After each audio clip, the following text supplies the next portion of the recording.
The best writing advice I've ever received came from a musician friend who embarked on a disastrous experiment to stop listening to music altogether. His thesis was, look, all my music and lyrics sound derivative of the 20 indie bands I listened to growing up.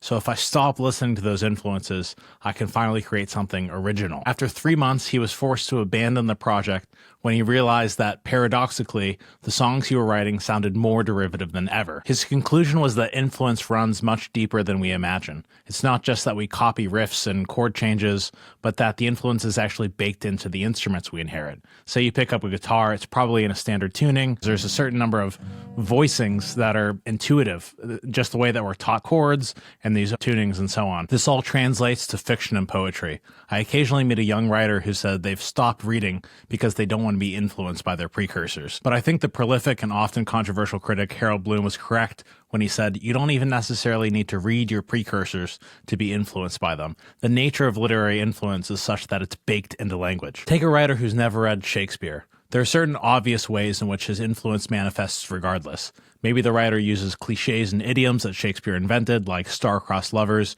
or one fell swoop. But there are a million completely unobvious ways in which Shakespeare's influence is bled into language. The syntactical tendencies that we've inherited, the diction that we choose, the kind of meter and rhythm. Like the musician example, the structures of influence were there from the beginning. If we're doomed to be influenced, then the best thing we can do to become better writers is to read as much as possible. And the other side of the coin is, I think we read the best when we write the most.